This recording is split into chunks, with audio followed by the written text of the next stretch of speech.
が出てカッパドキアだけ満喫すればいいところ、イスタンブールも2泊してきました。夜に到着したので実質1日だけの観光です。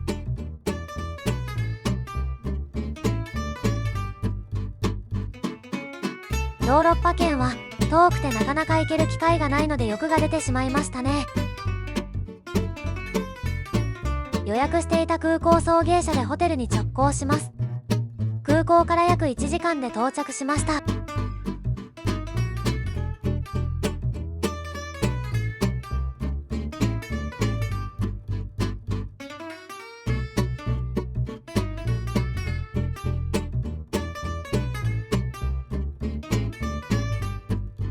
イスタンブールの歴史的遺産に資金のオールドシティに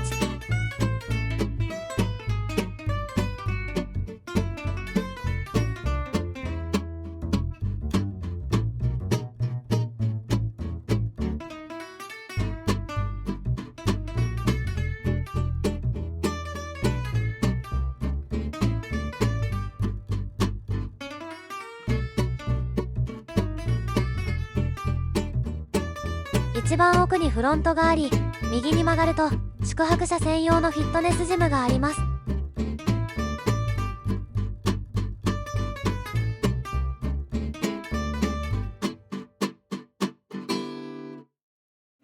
観光していたら疲れてしまって、長期滞在じゃないとなかなか使わないな。職場にいる筋トレ教の男性は、旅行先では必ずフィットネスジムがあるホテルを選んでいると言っていました。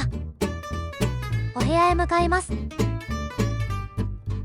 なんだここは。ファッションショーでも始めるのか。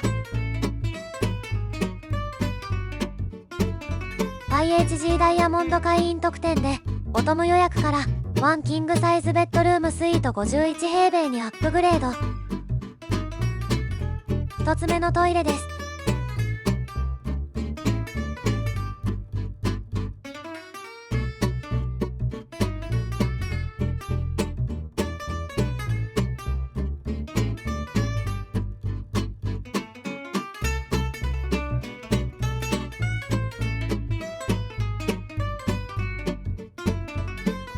コットンや綿棒、デンタルキットなどのアメニティ完備。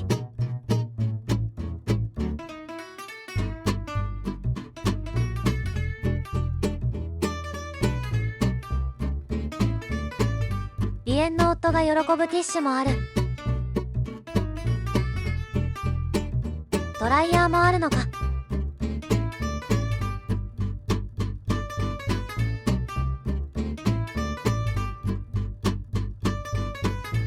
圧巻の古さを感じますが、客式を感じる古さ。とても快適でしたよ。ウェルカムスイーツですね。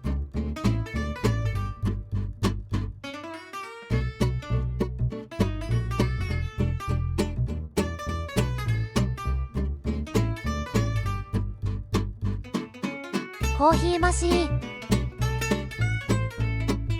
電気ケトル、有料コーナー、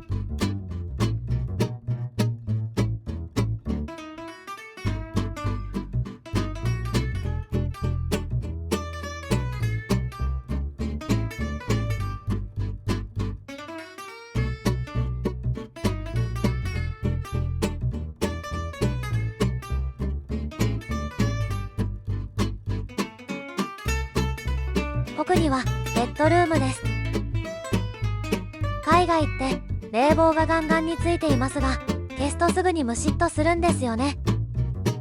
だからベッドルームはこじんまりとした広さでドアがついている部屋が好きです。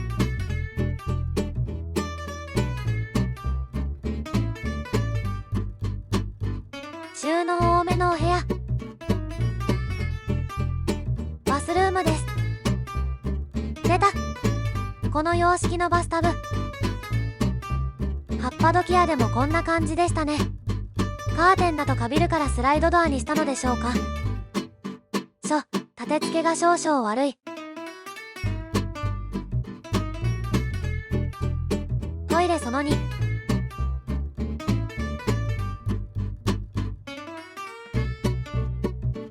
そしてここにもティッシュとアメニティ。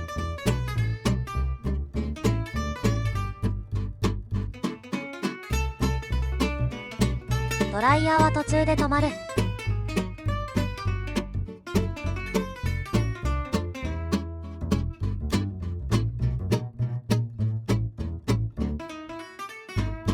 部屋からの景色はこんな感じ。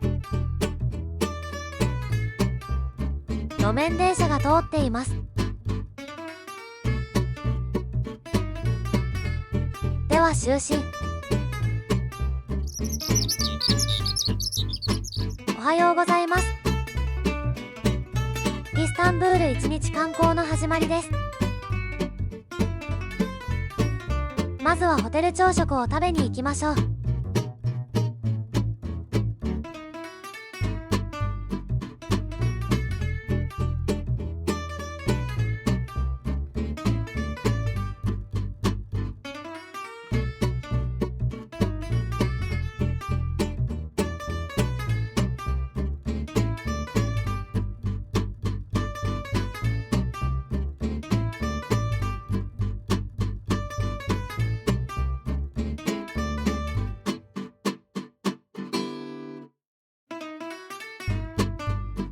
入り口がひっそりすぎ。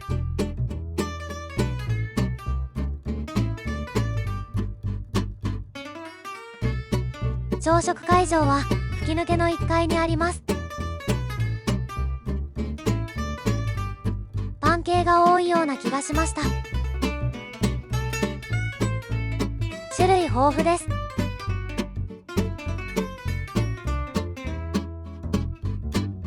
トルコは世界有数の小麦の生産国であり、世界一パンを食べる国と言われています。トルコ政府がパンの質を守る法律を作るほど。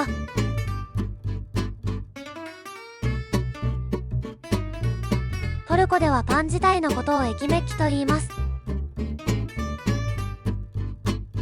真ん中の丸い駅メッキはシミットかな。デニッシュ系やお惣菜パン的なものもたくさんありました。蜂蜜は酢蜜ごと置いてあり、ジャムも豊富。トルコっぽいものでいうと、オリーブをペースト状にしたものやクリームもありました。トルコはオリーブの生産量が世界第3位。カラフルなプディング、グルテンフリーエリアもありましたよ。スモークフィッシュだって。美味しそう。新鮮なフルーツもたくさんあります。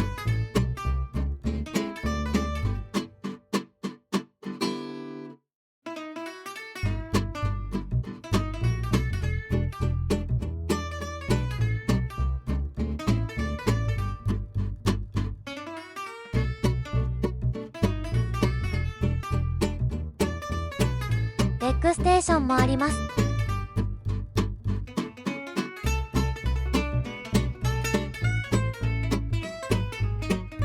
ビーツがあったので取ってきました。トルコでは赤ビーツのサラダは朝食の伝統的な定番メニューのようです。何これと興奮して取ってきてしまいましたが、半分に切ったクロワッサンでした。少し休憩したらトラムバイに乗ってアヤソフィアへ向かいますよ。トラムに乗るためにイスタンブールカードを購入しチャージもしておきます。イスタンブールカードはスイカみたいな感じ。1枚のカードにチャージして複数人で利用できます。券売機を見つけた。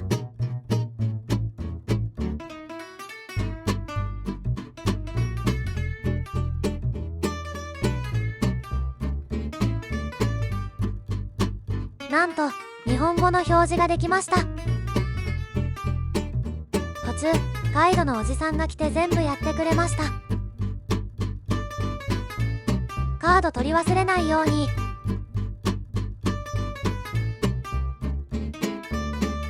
3駅5分乗ってアヤソフィアへ向かいます。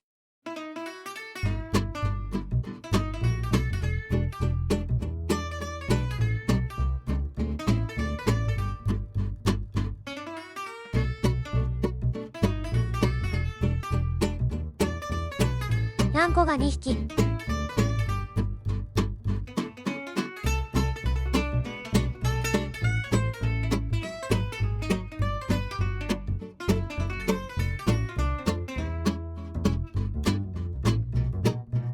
出るときは何もかざさず退場できます。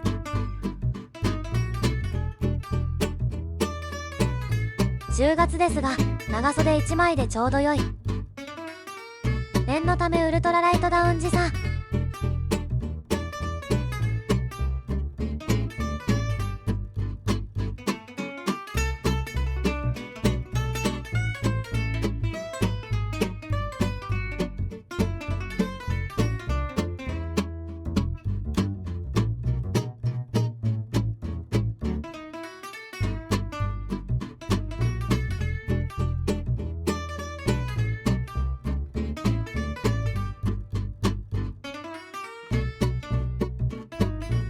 にゃ、にゃんこが4匹。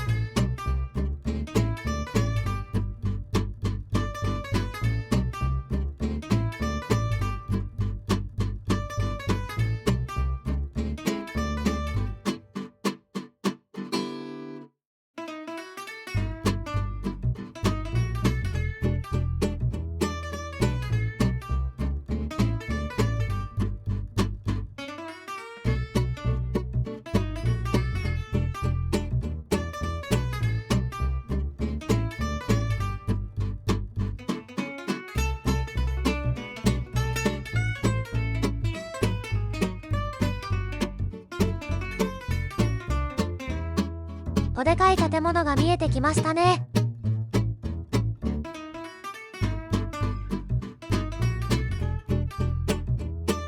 私たちが購入したパッケージはガイドたちと一旦集合して一緒に中に入ってさようならのプランだったようです。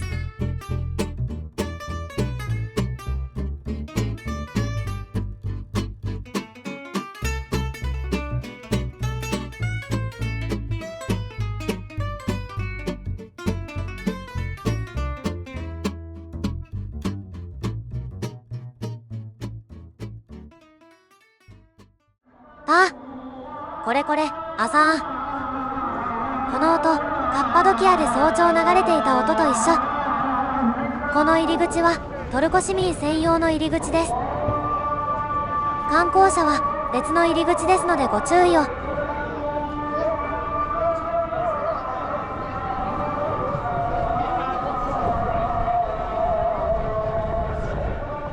モスクに入るときは服装に注意。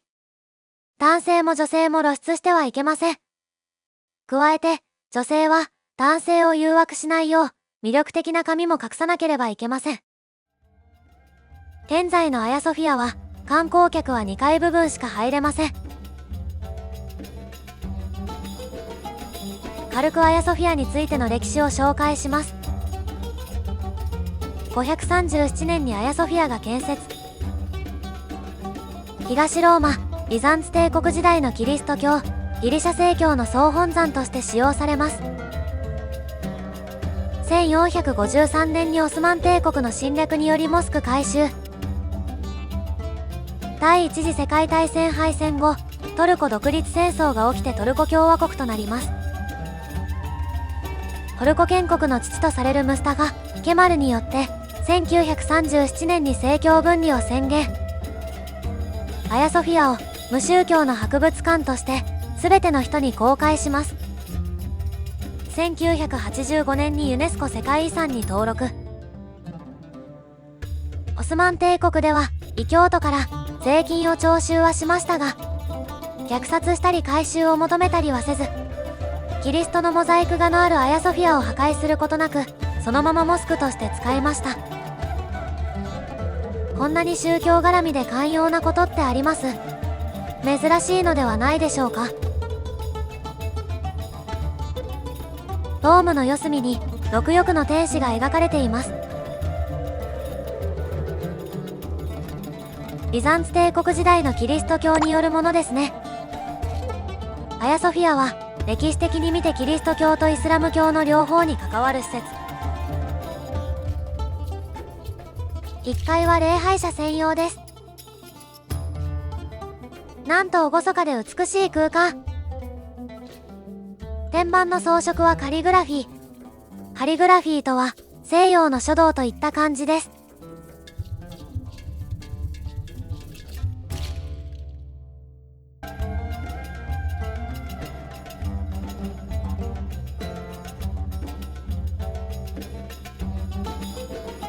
この大理石の門はシノドスの際に通る扉です。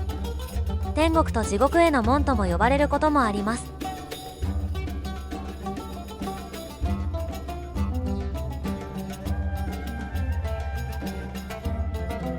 これはビザンツ美術の最高傑作と言われているデーシスです。中央のキリストに向かって首を垂れている姿はキリストに罪の許しを請いています。中央のキリストの右手には祝福を、左手には福音書が。左の女性は聖母マリア、右は洗礼者聖ヨハネ。元はこんな感じだったみたい。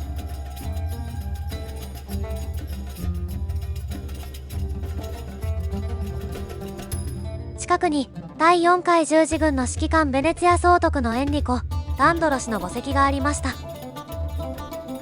人だかりができていたから気づいた。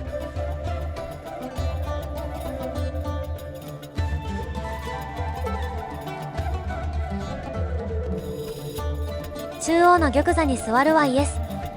左には皇帝コンスタンティヌス9世モノマコス。右には皇后添えが描かれています。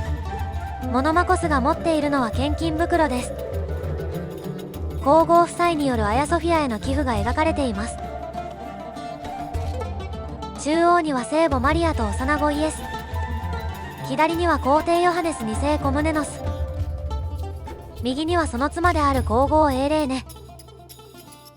そしてエーレーネの右には息子アレクシオスが描かれています。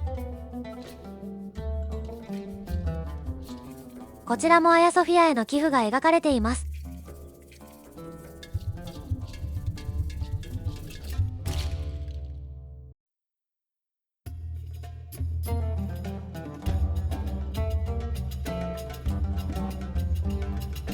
真ん中にいる聖母子に向かって、左のユスティニエヌス帝がアヤソフィアを、右のコンスタンティヌス帝はコンスタンティノープルの町の模型を捧げています。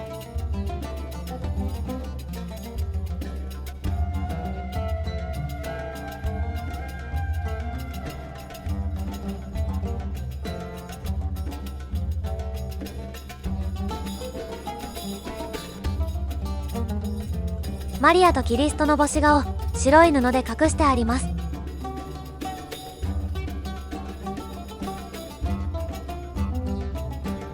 神聖なるニャンコ。無宗教の博物館としてアヤソフィアを一般公開していましたが、2020年トルコのエルドアン大統領が再びイスラム教のモスクとする大統領令に署名しました。その理由は自身の政権支持率に伸び悩みがあるとかないとか。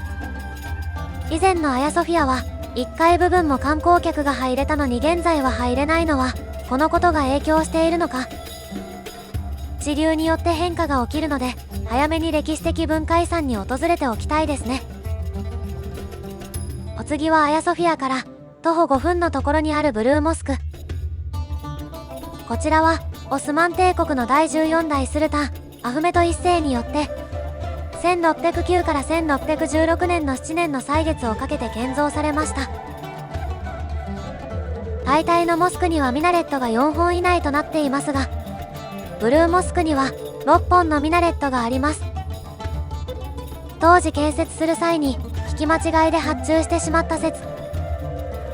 これが強い反発を起こすことに。なんとミナレットの本数がメッカのハラムモスクを超えてしまった。イスラム教の聖地メッカのハラムモスクに7本目のミナレットを寄贈することで解決策としたとか。ハラムモスクと預言者のモスクを超える規模のモスクとミナレットの建設は禁止です。イスラム教ではお祈りをする前心身を清める義務があるため洗い場がありました。えげつない行列なのですが、ここでどれだけ時間をロスするのだろうかと思っていたら案外サクサク進みました。ここでも露出厳禁です。スカーフやボディカバーを借りれるみたいですが、結構年季が入った感が否めない。ちょうど前に並んでいる女性が身につけていますね。水色のやつです。私たちの後ろのカップル、露出が多くて止められてた。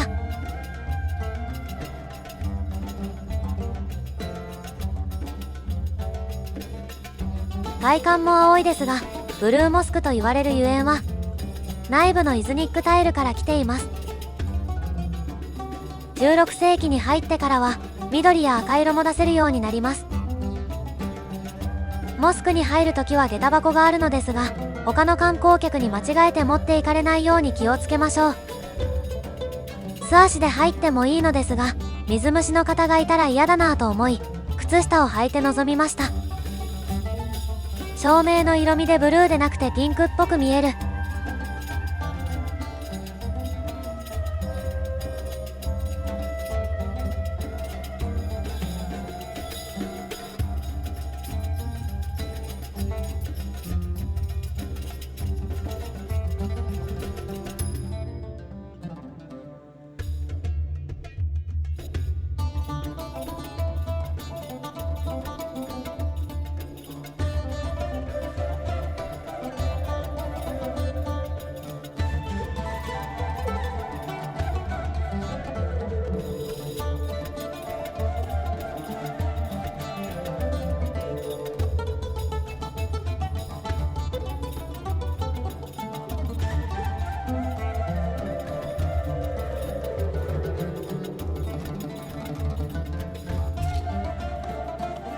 次はブルーモスクから徒歩5分ほどのところにある地下宮殿へ行きます。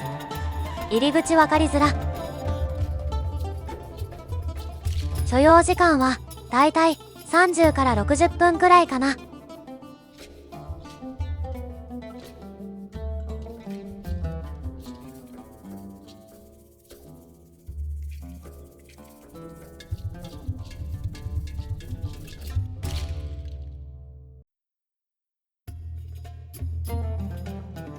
ここはコンスタンティノープルの主要な貯水池でした。オスマン帝国時代にはトプカプ宮殿の貯水池として使用。ここもすごい行列でしたが、事前購入していたのでファストパス状態。すごい人。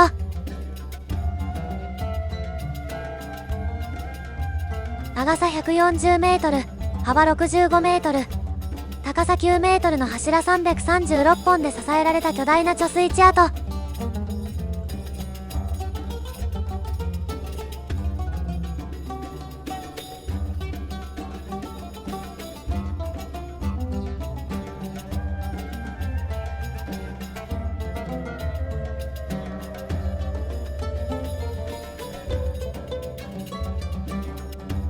地下宮殿といえばメデューサの頭も見どころ。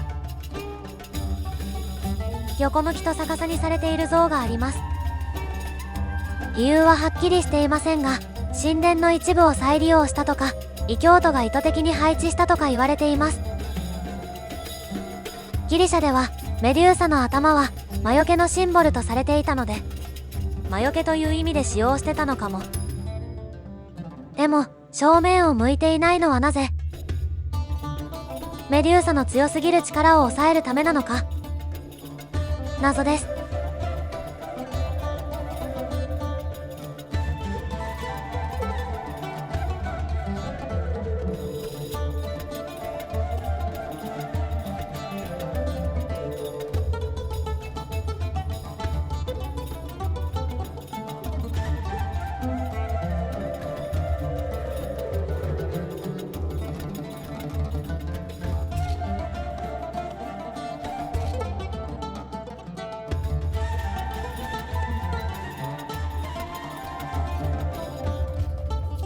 また、嘆きの柱というのがあるそうで、地下宮殿建設中に亡くなった奴隷を弔っているとか。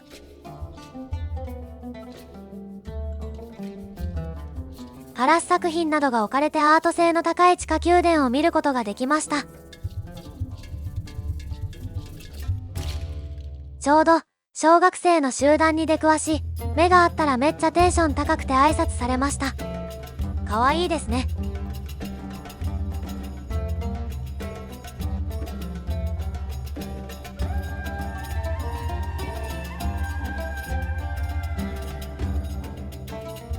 出口にお土産も売られています。そろそろお昼時。どこで食べようかな。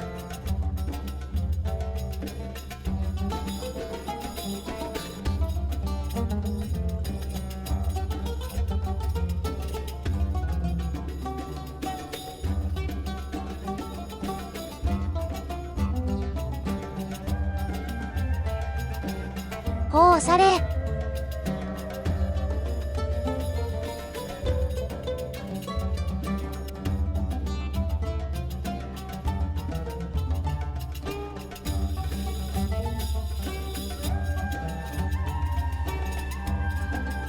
ここ安いんじゃない？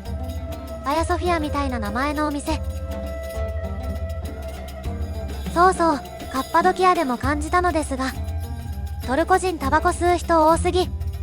どこを歩いててもタバコの匂いがしてきました。トルコのタバコ産業はオスマン帝国時代からトルコの重要な産業とされていたこともあり、トルコ国民の喫煙率は世界上位となっているようです。どれ食べようかな。どれも美味しそう。写真付きってのがありがたいね。たくさん動いたような気がするからお肉食べたいな。にゃんこが絡んできた。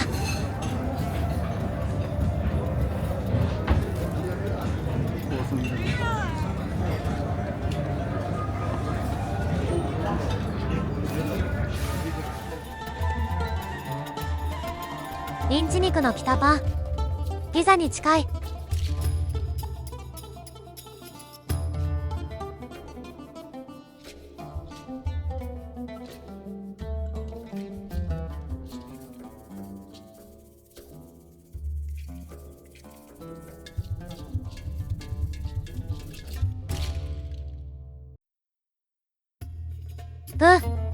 おいしい。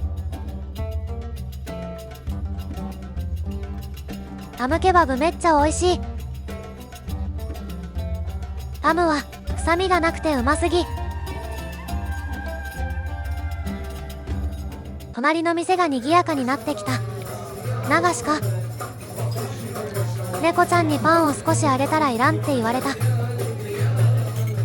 ただ構って欲しかっただけなのでしょうか。かわいいやつめ。さてお腹を満たしたのでラスボストプカプ宮殿へ行きますよ。ハザ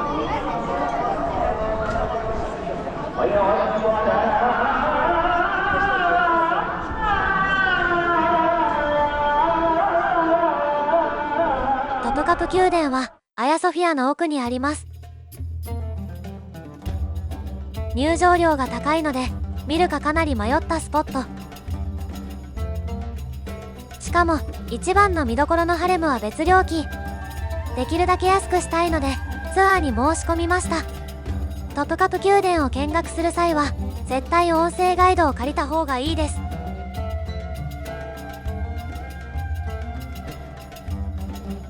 そして広いので時間がかかります。トプカプという意味。15世紀メフメト2世がコンスタンティノープルを大砲で征服したことにちなんでできたオスマン帝国の宮殿です。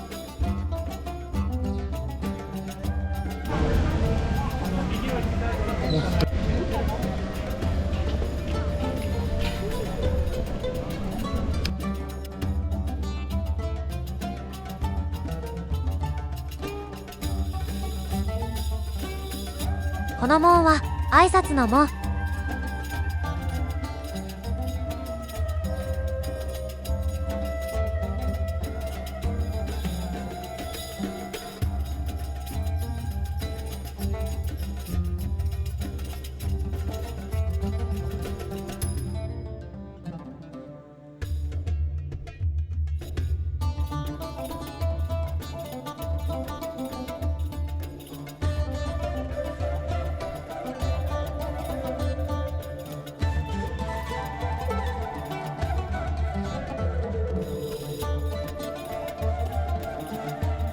地図です。正義の塔の下で帝国の最高会議が行われていました。列料金を支払ってみるハレムは日本でいう大奥。スルタンの妻や側室、妾などが過ごすプライベート空間です。権力闘争や愛憎劇が繰り返された場所でもあります。外では男たち、内では女たちの争いが繰り広げられます。宮殿のキッチンは毎日約5000人の人々に食事を提供していたため、とても広い。儀式や宴の際には、それは盛大で豪華な食事が提供されたそうです。宝物庫には宝飾品や食器、服飾など数々の展示品があります。図書館は個人的に一番好きな場所。とても落ち着く空間でした。いきなりですが、ハレムから見ていきましょう。日本でいう大奥のような場所です。スレーマン一世はマヒデブランという女性と男児を一人設けていました。しかし奴隷として連れてこられたヒュッテムという女性が来てからバチバチに。マヒデブランはもちろんのこと、その後ろ盾のスレーマンママや大宰相も邪魔になります。最終的に後継者争いに勝ち、自身の地位も頂点に立つこととなります。ハレムはイスラム教の宗教的観念から未婚の男女の接触を制限しなければいけない目的で作られました。私たちが思っているハレムは性にだらしないイメージがあると思うのですが、実はこの間違ったイメージはヨーロッパ人が理解せずに母国に広めてしまったことが原因。ハレムに入ると女性たちはイスラム教やトルコ文化、言語、音楽、読書、刺繍など教養を養わなければいけません。そしてスルタンに気に入られるためにより魅力的に戦略的に日々を過ごします。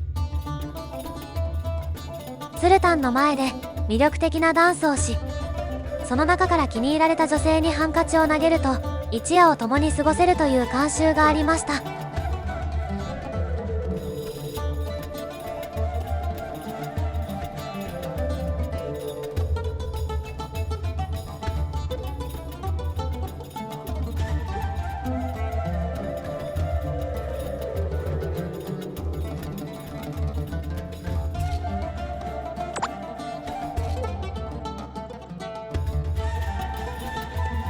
黒人宦官はスルタンの信頼を得ることができ、白人宦官よりも優位な地位に立つことがあったみたい。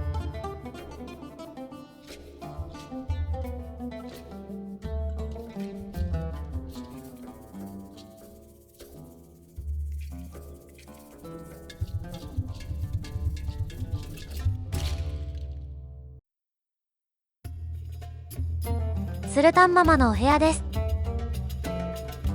とても可愛いお部屋ですね。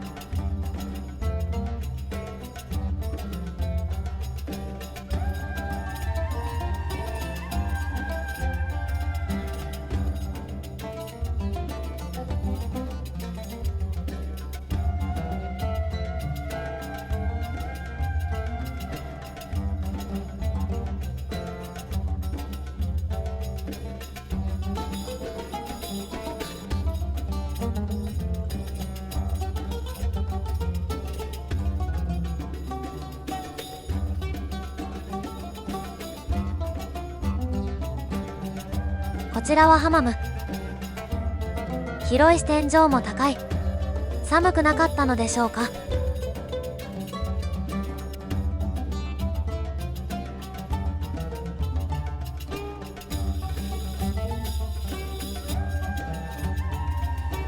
急に豪華になり始めた。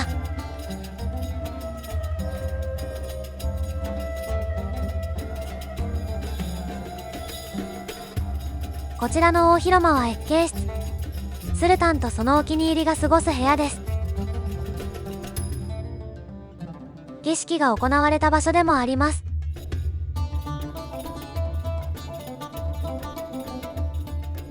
この部屋のドームは宮殿内で一番大きいです。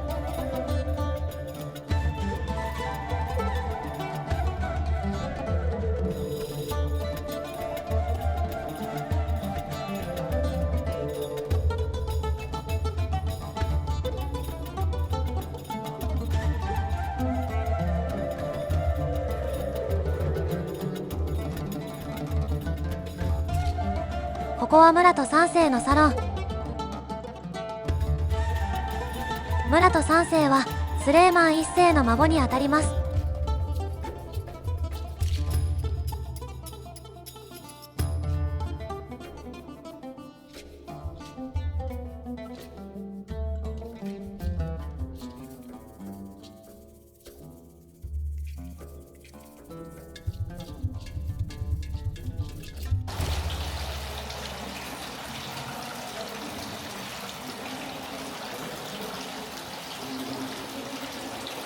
これは水の音で会話を聞かれないようにするためだったそうです。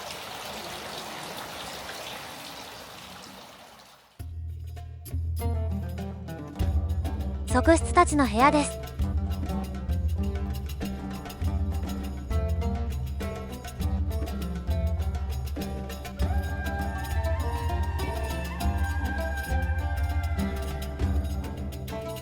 すごい遺跡か。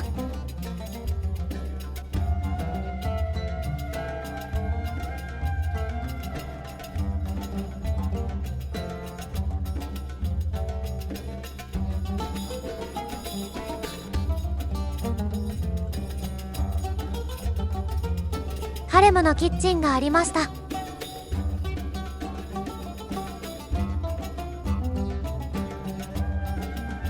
300人の側室がいたようですが、キッチンの規模が小さいような。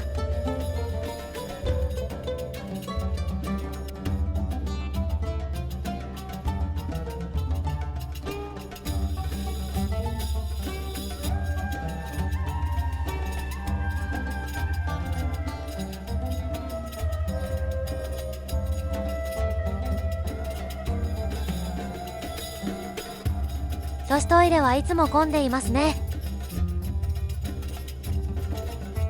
ここはライブラリ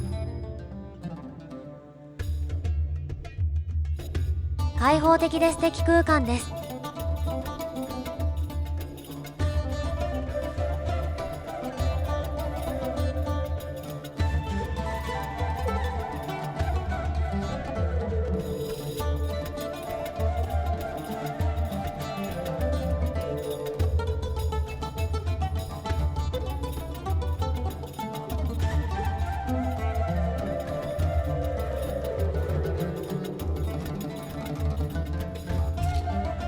カフェもありますよ。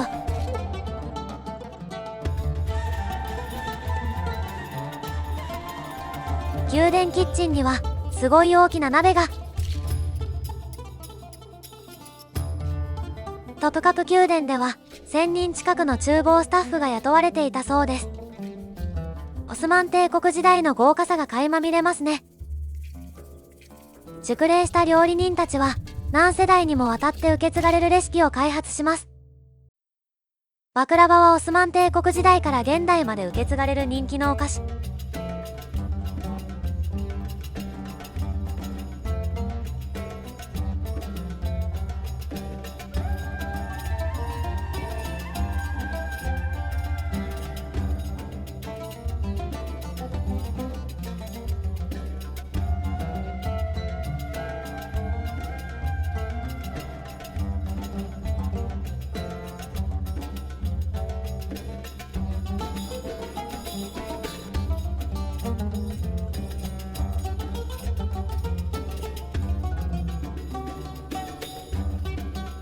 伊万里焼が52点あるんだって。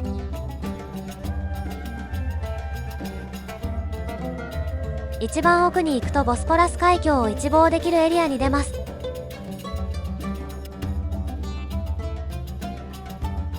ボスポラス海峡を挟んでヨーロッパ大陸とアジア大陸があります。まさにボスポラス海峡はヨーロッパとアジアの交差点。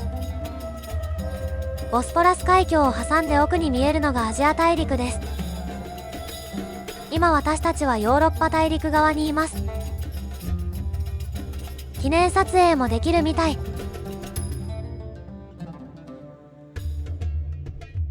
お土産物屋もありますよ。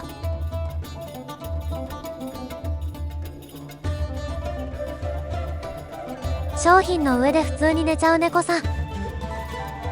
これは日常茶飯事の光景のようです。カッパドキアでもこんな光景を見ました。トルコでは総人口の 98% をイスラム教で占めています。イスラム教の預言者であるムハンマドが猫好きだったことや、トルコでは動物保護法が進んだ国であることなどが一因となっているのではないでしょうか。あとはオーディオガイドは借りた方がいい。クラウンプラザイスタンブールオールドシティの向かいに別名チューリップモスクがあります。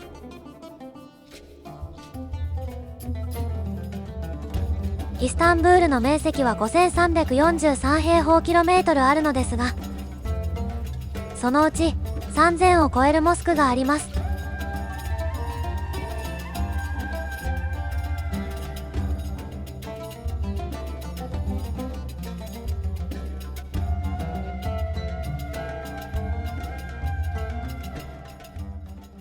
訪れたタイミングはお祈り中だったみたいなので断念。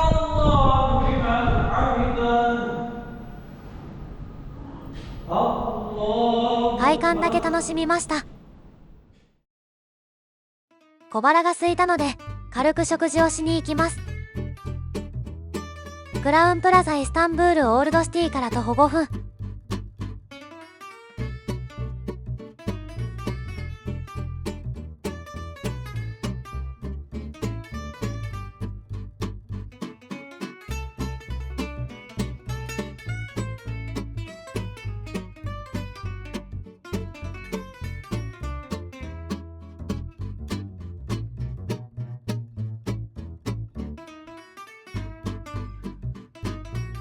ココレッチとは子羊の腸を炭火で焼いた料理です。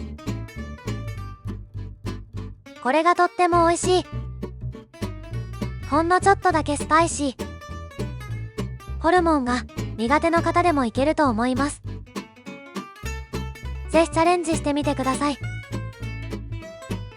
ミディエとはムール貝にリゾットを詰め込んだトルコのメジャーな料理。もう美味しそうでしょ。冷たい料理なのですが、レモンを絞って美味しくいただきました。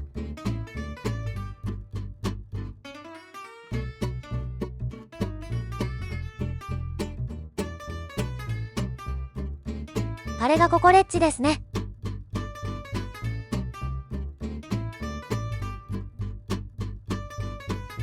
ごちそうさまでした。ハルクバンクでお金を少し下ろします。グランドバザールへ向かいます。トルコの街並みを見たくて歩いて行ってみました。これまた立派なバヤジットモスクの向かいにはイスタンブール大学があります。門がとても立派ですね。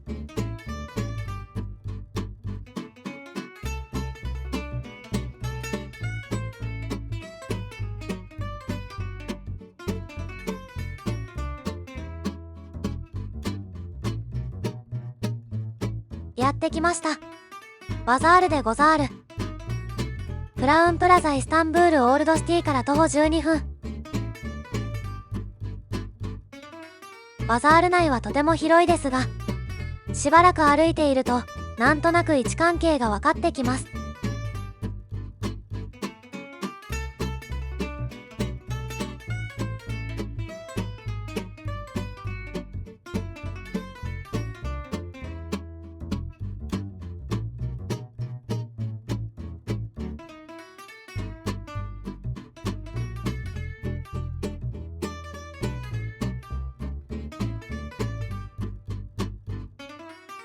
カッパドキアで見たアクセサリーが激安で売っていた。店名なし。明らかに偽ブランドが置いてある店もあったので、本物のカシミヤか疑う。トルコらしい柄の食器や布地などたくさんあるので見ているだけで楽しい。大体見回ったのでグランドバザールを後にする。グランドバザールを出て歩いているとジューススタンド発見。サクロの生搾りジュースを購入。おじさんたくさんザクロを絞ってくれる。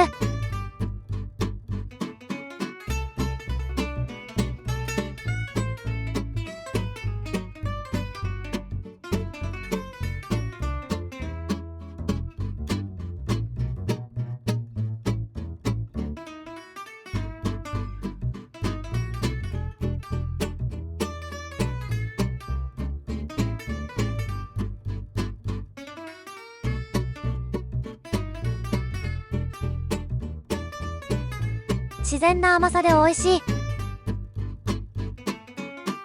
隣にはお菓子のショップがあったのでホテルで食べようと思い購入。見た目が可愛いですね。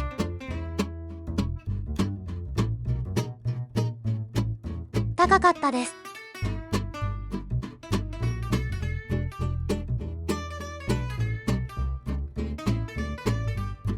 適当にスーパーに入ってみる。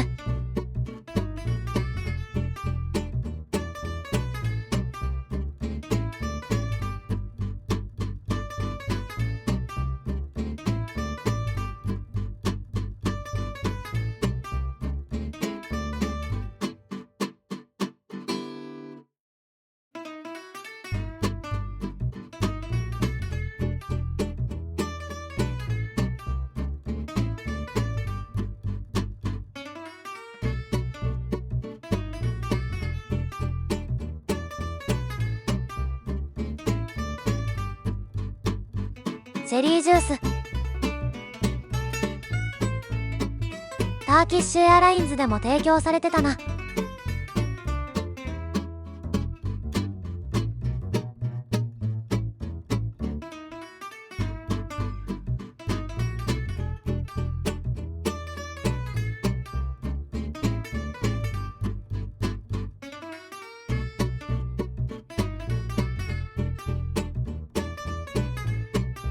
この日の晩ご飯はここ。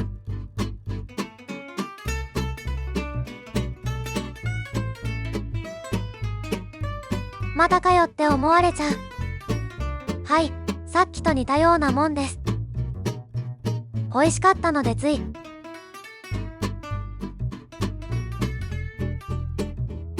ちなみにですがサバサンドを食べたかったのですが、唐田橋のあたりにしか売ってなさそうでした。そっち方面は時間の都合上行けないので食べることは叶わず、ホテルに戻ります。たくさん歩いた。最後の最後にハマム体験を申し込んだのですが、詳細はブログをご覧ください。もっといいハマムなかったのかな。これにて終始。早朝、イスタンブール空港へ。さらばトルコ。ターキッシュ航空チェックインカウンターは、ビジネスクラスは特別カウンターへ。空港 Wi-Fi は機械でパスポート読み取ると使用可能でした。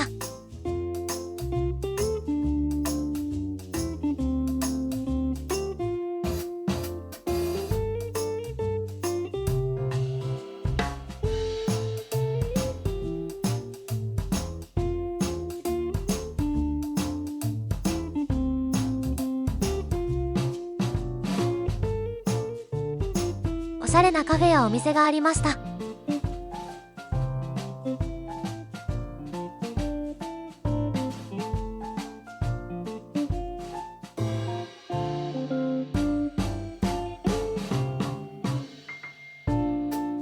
子供向けのゲームセンターもあります。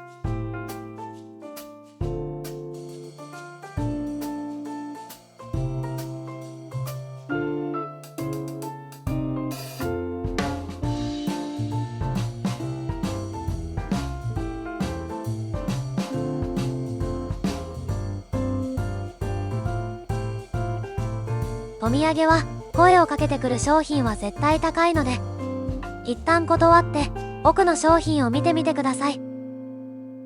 カッパドキアのロストバゲージから始まり、長いようで短い漁港でした。普通ならトルコ旅終了ですって終わるんだけど、私たちはそうはいかないんですよね。出国審査を抜けた正面右側、国際線出発ロビーの E1 搭乗口のすぐ目の前にあるエスカレーターにて、一つ上の階に上がったところ、イスタンブール空港のターキッシュ航空ラウンジは2カ所あります。1、ターキッシュエアラインズビジネスラウンジへ入ります。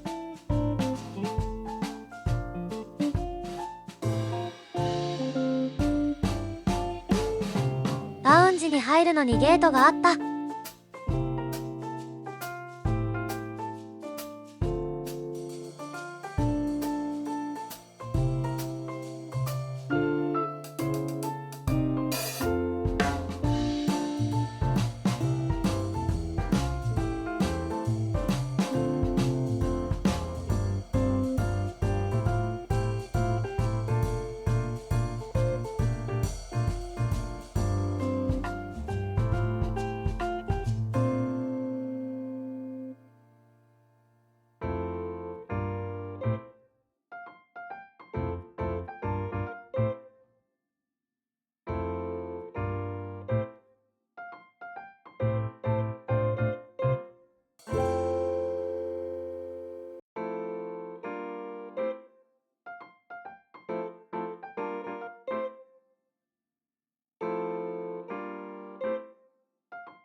クランブルエッグがお皿いっぱい。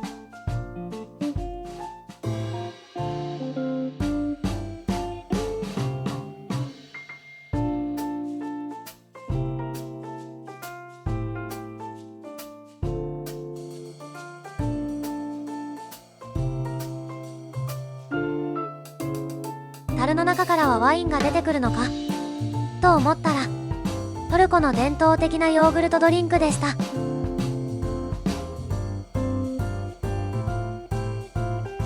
バーチャルゴルフがあったので久しぶりにやってみましたが、そもそも姿勢がなってない。しばらくやってないとダメですね。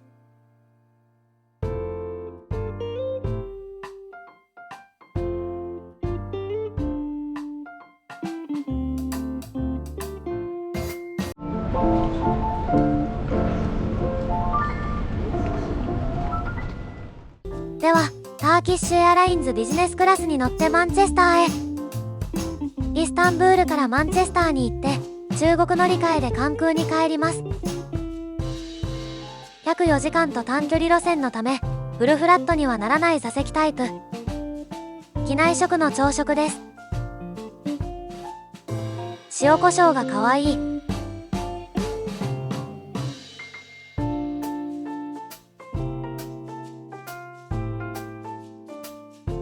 蜂蜜とクリームチーズ。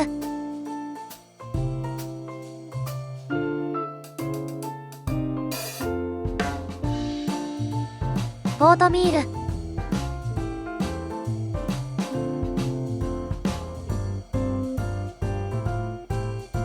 もうパンはいいかな。私はほうれん草に目玉焼きが乗ったやつ。おいしい。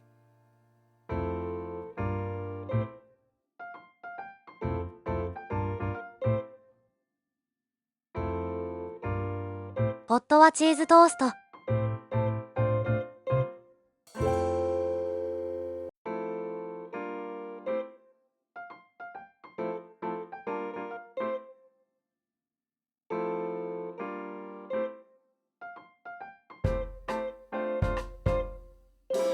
窓を見ると雲海からイギリスらしい街並みに変わりましたね。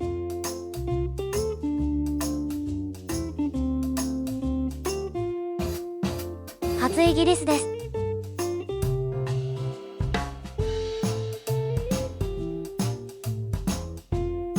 マンチェスターと言ったらサッカーしか思いつかない。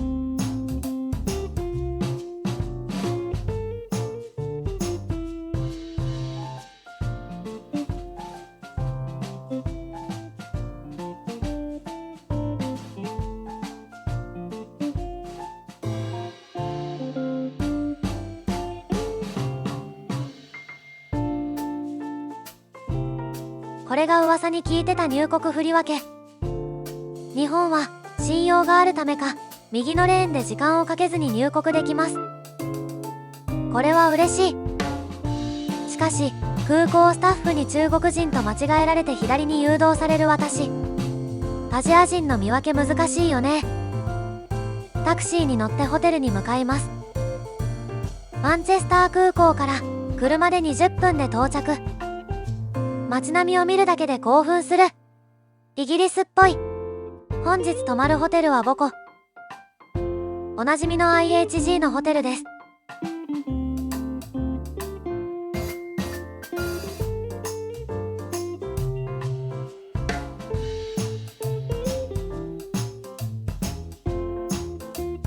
サッカー観戦できそう。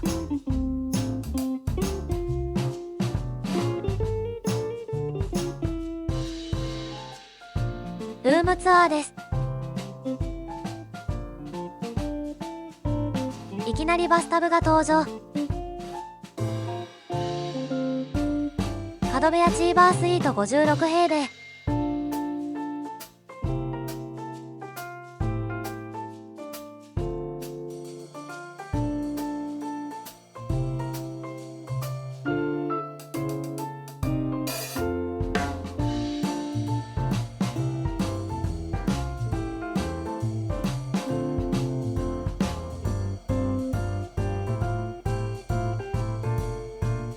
収納が豊富。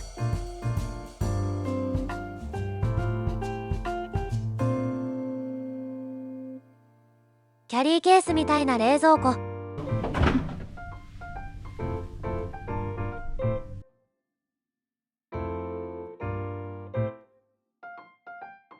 続いてウェットエリア。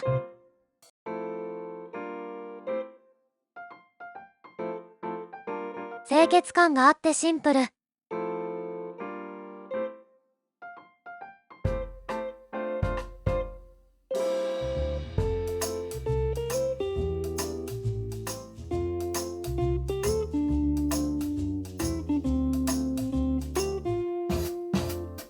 プラントベースのハンドウォッシュとクリームがありました。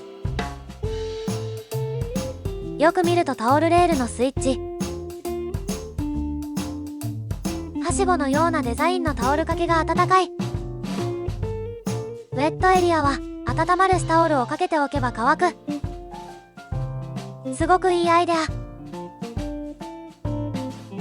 これも何かと便利。この日は疲れ果てて2人揃って夜まで寝てしまいました。外食へ行ってもよかったのですが、お店を調べるのが面倒くさくなってルームサービスを取りました。ところがどっこい。電話口の方の英語がさっぱりわからん。英語に聞こえないのはなぜ？疲れていたので余計に頭が回りません。冷凍ピザって感じの味。爆睡。とっても快適なお部屋だったので、やっと疲れが取れました。朝食を食べに行きましょう。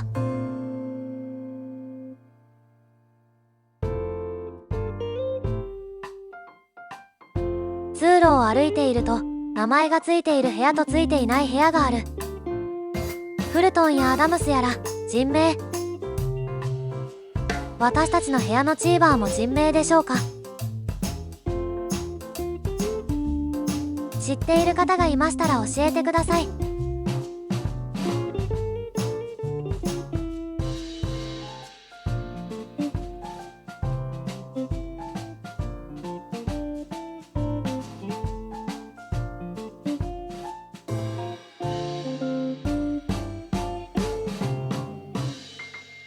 イギリスって1階がグランドフロアで2階がファーストフロアなのですね。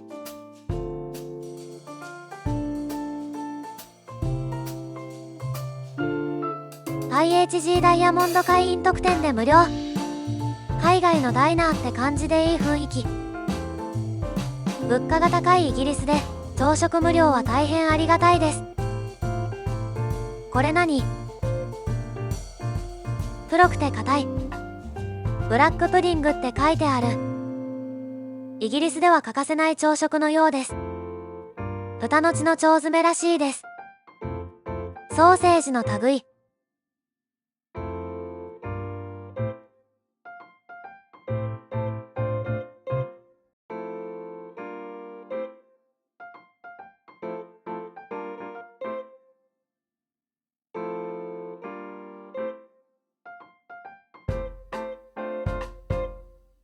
市街地を散策しに行きましょう。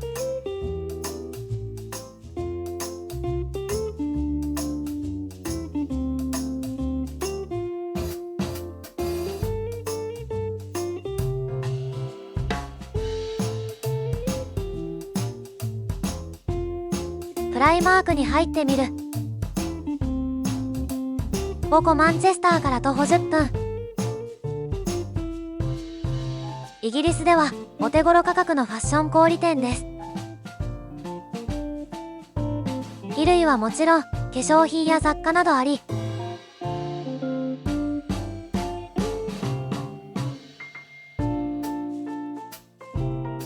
ょっと歩いたところにある TK マックスにも入ってみる。アウトレット店のようです。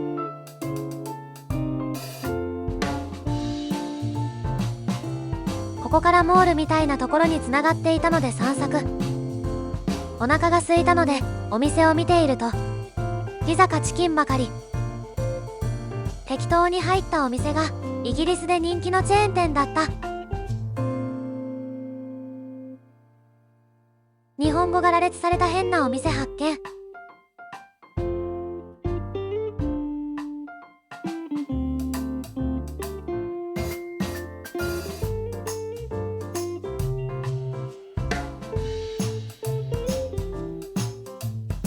わあ、かっこいい。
マンチェスターから徒歩17分で到着。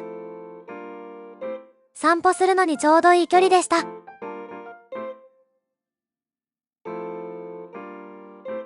マンチェスター大聖堂は1215年に教区教会として建てられます。そしていろいろありながら1847年になってからこの教会は大聖堂となります。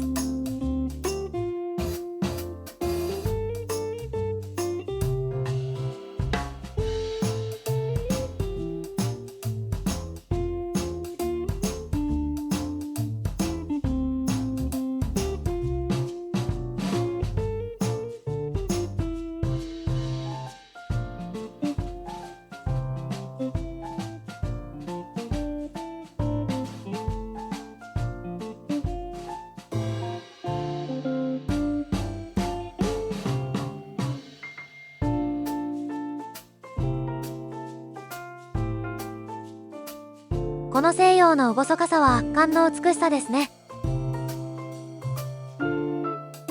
アーチや装飾がとても上品で華やかです。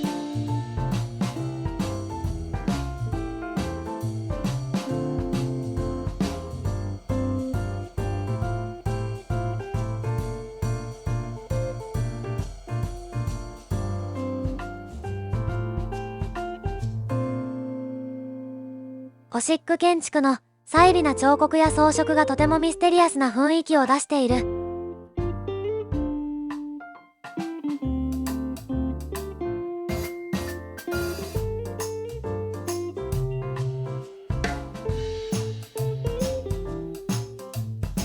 じっと見ているだけで癒されます。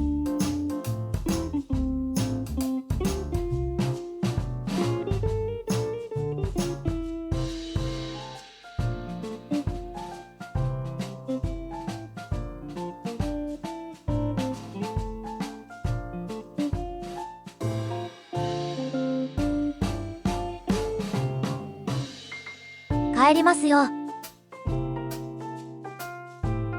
と言っても次はマンチェスター空港から上海プードン空港へ移動です。とりあえず何もすることがないのでラウンジへ。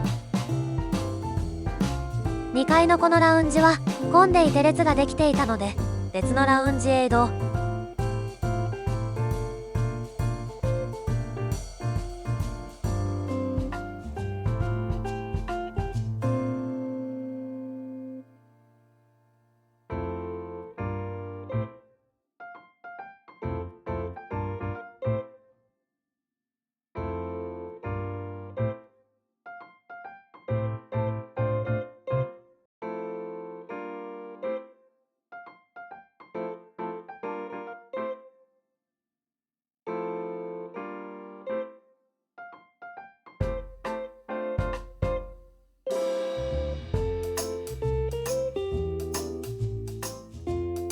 プライオリティパスと当日の搭乗券提示で利用可能。小さいラウンジでした。受付のお姉さんはとっても明るくて魅力的でした。英語が話せたらもっとおしゃべりしたかったです。吉祥航空ビジネスクラスに乗って約11時間のフライトです。欧州へは中国経由が安い。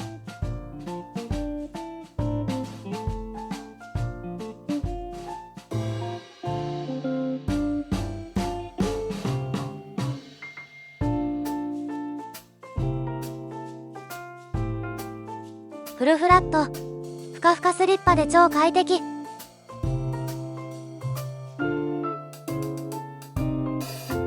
内装や座席、アメニティは立派ですね。アイマスクがふかふか。クリームみたいだけどみずみずしくて肌なじみがいい。柑橘系とシナモンの香りがする。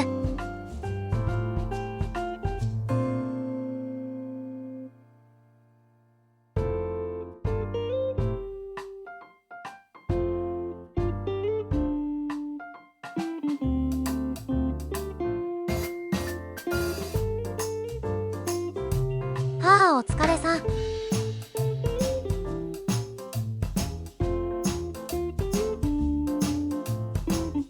さらばマンチェスター。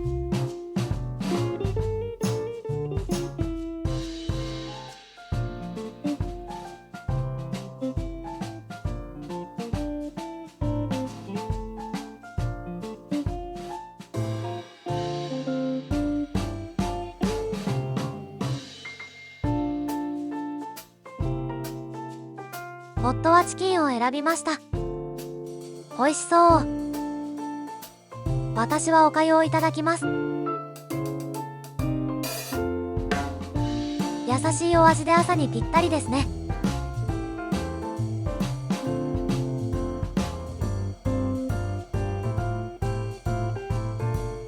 私にしては珍しくデザートを完食。チーズケーキみたいな。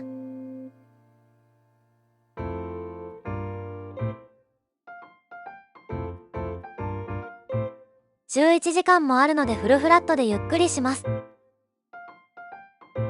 CA さんからこのお菓子をもらいました。ビスコとオレオが合体した感じ。美味しかった。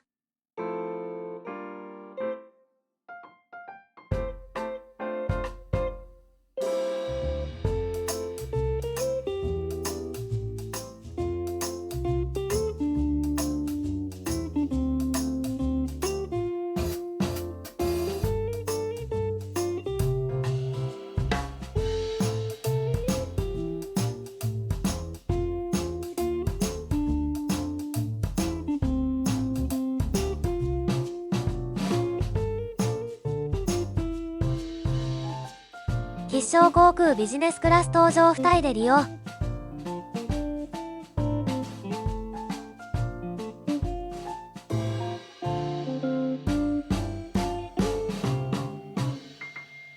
こじんまりとしているが必要十分。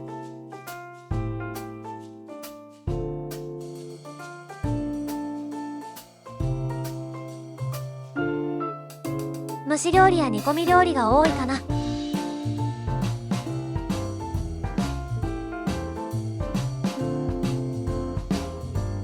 スパークリングワインやヌードルバーがあります。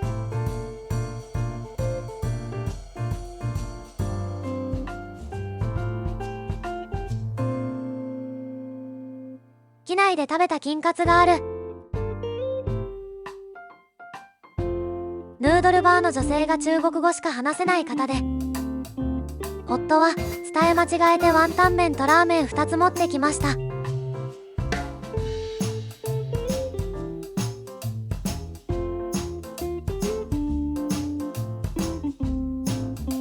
味は薄いので自分の好みに調整。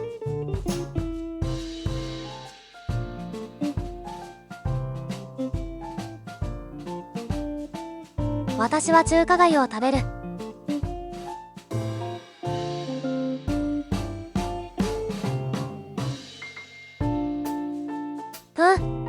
美味しい。中国のお粥は間違いない美味しさ。シャワールーム1箇所しかありませんが、フロントで予約して使えます。大変清潔で快適でした。なんとバスタオルは毎回お中元で渡されるような複数のサイズのタオルが入った箱ごと渡されます。アメニティはイソップでドライヤーはダイソン。ダイソンならロングヘアでもがっつり頭を洗えます。シャワーを出ると扉の前に待ってましたと言わんばかりの表情で掃除のおばちゃんが立っていました。同じラウンジなのですが、通路を挟んで別部屋でチケットをかざして入ると簡易ベッドがあり仮眠も可能です。